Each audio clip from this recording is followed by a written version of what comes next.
He thought stealing a phone was easy money until one call changed his life forever. This is the story of Tony and the phone that taught him a lesson he would never forget. It was a dark and stormy night. Rain lashed against the grimy windows of the abandoned building where Tony had taken shelter. Huddled in a corner, he pulled his hoodie tight around himself, trying to block out the biting wind.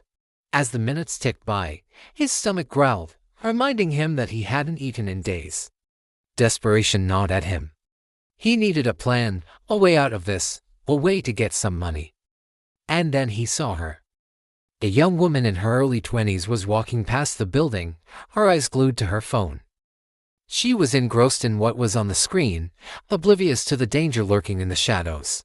With a surge of adrenaline, Tony sprang into action. He dashed out from his hiding spot, his eyes fixed on the phone in the girl's hand. In one swift motion, he snatched it and ran. "Hey, that's my phone," the woman screamed, but her words were lost in the howling wind. Tony disappeared into the maze of dark alleys, his heart pounding in his chest. He could hear the woman's footsteps echoing behind him, but he didn't dare look back. He had done this before, stolen phones from unsuspecting people. It was easy money. But this time it felt different, more real. He quickened his pace, the phone clutched tightly in his hand. He found another dark alley and ducked into it, hoping to lose her. As he turned the corner, he bumped into a wall. There was no escape. Trapped and desperate, he slipped behind a dumpster, pulling his hood over his head. Trying to catch his breath, he knew that he couldn't stay there. If she found him, he'd be in trouble. As the rain poured down, Tony made his way to an abandoned building, hoping to find shelter. He pushed open the creaky door and stepped inside. The floorboards groaned under his weight. He climbed the rickety stairs to the second floor, his eyes scanning for a place to hide. He found a small room with a boarded-up window and a pile of rubble in the corner. He curled up in the corner, trying to make himself as small as possible. As the minutes passed, he pulled out the phone and started scrolling through it. He had done this many times before. These phones usually had pictures of the owner and their family. He looked at the smiling faces, a pang of guilt hitting him. Then the phone started ringing. Startled, he dropped it. The caller ID flashed on the screen. It said Mom. Should he answer? What if it was the police? Curiosity got the better of him. He hesitantly pressed the answer button. A shaky, weak voice came through the phone. "Sweetheart, is that you?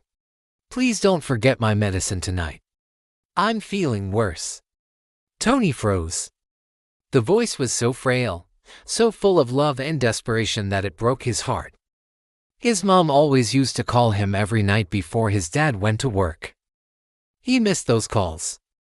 A tear escaped his eye. He didn't realize that he had been holding his breath. He took a deep breath, trying to steady himself. I won't forget, Mom." The corners of the old woman's mouth turned up in a tired smile. "I'm proud of you, you know. You've been working so hard. Your father would be proud too." More tears welled up in Tony's eyes. He could hear the weariness in his mom's voice, the worry that always seemed to linger beneath it. He ended the call abruptly, not wanting the woman on the other end to hear his trembling.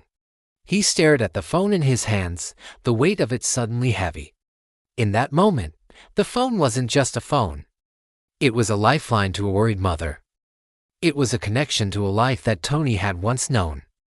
The guilt that had been gnawing at him now threatened to consume him. Tony sat there for hours, the phone buzzing occasionally with messages and calls. Each vibration, each ring was a reminder of the responsibility that came with the device.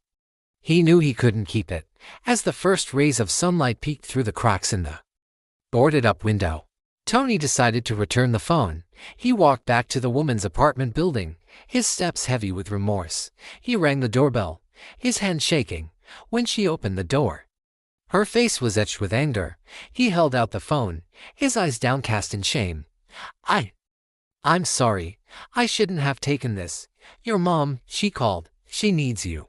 The anger drained from her face, replaced by shock and gratitude. "Thank you," she whispered, reaching out to take the phone. Her voice trembled with emotion. "You have no idea how much this means. My mom's sick. That phone, it's everything." Tony nodded. Unable to meet her eyes, he mumbled another apology and turned to leave.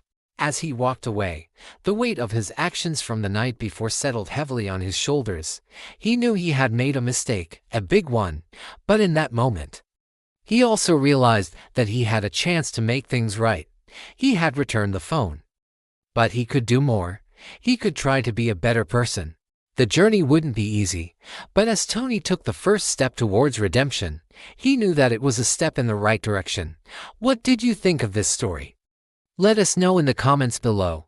Don't forget to share it with your friends and family. Thanks for watching. We'll see you next time.